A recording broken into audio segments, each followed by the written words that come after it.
mbola falitafaraka aminao indray ny tenako ka tao anatin'izao fandaharana fantaro ny marina izao dia akasitrana manokana ianao izay fampanaraka ny fandaharana isorana ihany koa ny MCTV sy ny ekipa rehetrarehetra izay mikarakara n'izao fandaharana izao amin'ity androany ity sika dia resaka loha hevitra anankiray dia hoe ilay Andriamanitra tokana sady marina, ilay Andriamanitra tokana sady marina. Arak'izany loha hevitra izany dia misy Andriamanitra tokana sady marina izay tena afaka hivavahana. Be dia be ny Andriamanitra izay misy eto amin'izao tontolo izao saingy tokana ihany ny Andriamanitra marina, tokana ihany no Andriamanitra tena izy. Amaky tena Andriamanitra isika ao amin'ny Mpanjaka faharoa toko faha 7 dia ny 5 sy ny 9 no ovakitsika amin'ny anaran'i Jesosy.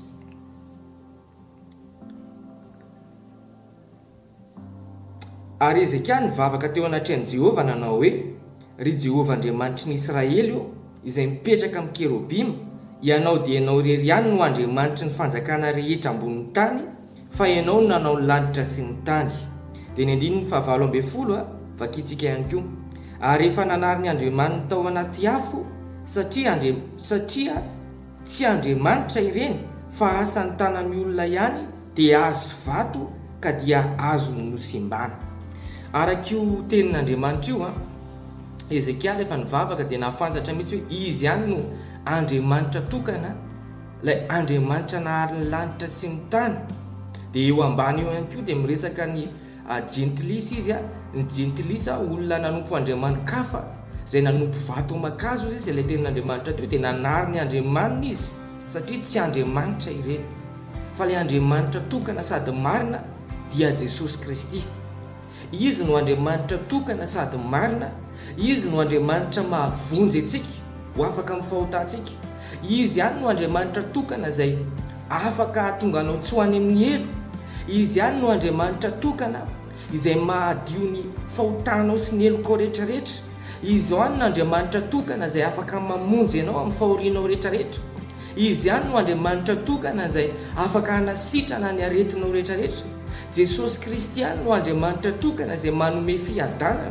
Tsy misy Andriamanitra hafa eto amin'ity izao tontolo izao ity izay afaka hanome fitsaharana anao, izay afaka hanome fiadanam-po anao, izay afaka hanome filaminan-tsainao anao, fa Jesosy Kristy ihany no afaka hanome an'izany anao.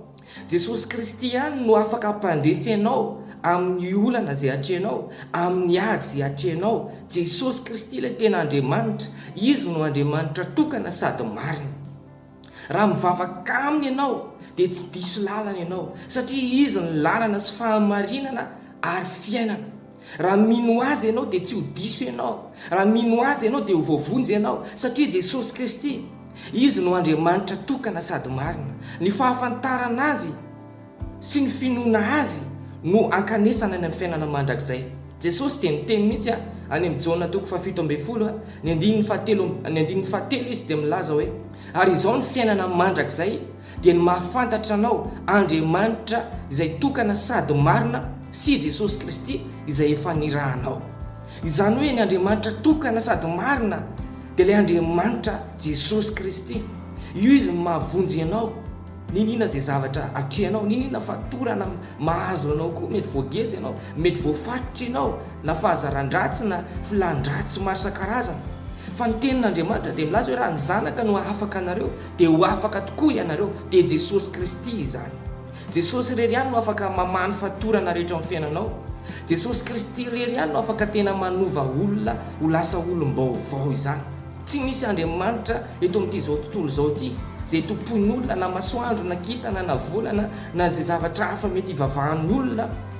Tsisy mavony zany rehetrarehetra zany. Ary ny zavatra rehetrarehetra ireny atao hoe fanompoan-tsampy izay tsy avy amin'Andriamanitra fa avy amin'ny devoly. Raha vao misy zavatra hafa tompon'ny olona ankoatran'i Jesosy Kristy dia avy amin'ny devoly izay, ary fanompoan-tsampy izay. Ary Andriamanitra dia Andriamanitra saro-piaro izy. Raha ohatra ianao ka efa kristianina mandray an'izao fampianarana izao tadidio tsara fa Andriamanitra Jesosy dia Andriamanitra saro-piaro izy, Saro-piaro Jesosy amin'ny Mahandriamanitra azy. Tsy tiany Jesosy zany hoe sady manompo anazy isika kristianina nefa mbola manompo zavatra hafa. Jesosy dia tsy azo afangaro amina zavatra hafa. Jesosy tsy azo afangaro amin'ny fanompo-tsampy. Jesosy tsy afaka afangaro amin'ny fangatahana fitahiana any amin'ny razana sy amin'ny karazana fanompo-tsampy hafa rehetrarehetra, fa izy dia Andriamanitra saro-piaro. Ny tenin'Andriamanitra ny amin'ny Eksodosy 2:20 dia ny 9:7 ka hatramin'ny 5 no vakiako aminao amin'ny anaran'i Jesosy.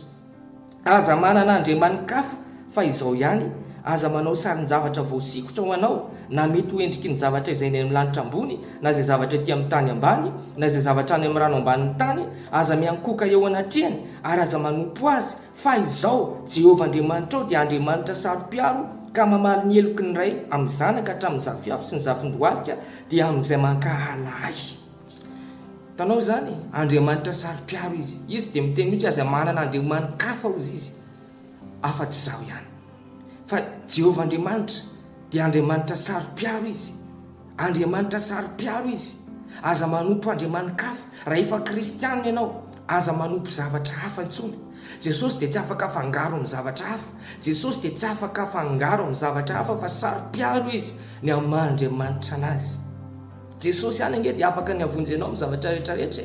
Jesosy ange dia tena ampy hamonjy antsika. Jesosy ange dia ampy hampiadana ny fiainantsika. Jesosy ange dia ampy hanasitrana ny aretintsika. Fa aza manompo zavatra hafa. Natao hoe manompo zavatra hafa dia raha misy zavatra hafa itokisanao akoatran'i Jesosy dia efa manompo amin'izay ianao. Raha misy zavatra hafa izay inonao fa mahavonjy anao akoatran'i Jesosy dia manompo sampy ianao zay. Raha misy zavatra hafa izay ametranao ny fonao akoatran'i Jesosy Kristy ka itokisanao ary inonao dia manompo sampy ianao zay. Fa Jesosy dia miteny hoe aza manana andriamanikafa fa izao ihany. Izy ihany no Andriamanitrao, izy ihany no avonjy anao, izy ihany no afaka hanova ny fiainanao, izy ihany no afaka hanome filaminana sy fiadanana anao. Marina teo amin'ny fiainako zany. Jesosy dia ampy ahy, izy ihany no tompoko ary izy dia navonjy ahy ary avonjy ahy foana izy. Ohatr'izany koa tsika rehetrarehetra. Tsy mety, tsy azo afangaro ny fanompo-tsampy sy ny maha-kristianina.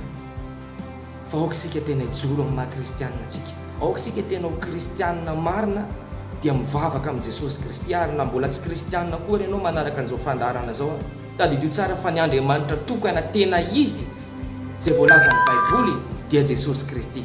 Mankasitraka anao nanaraka hatramin'ny farany mirary soa tahiny Jesosy daholo tsika rehetrarehetra.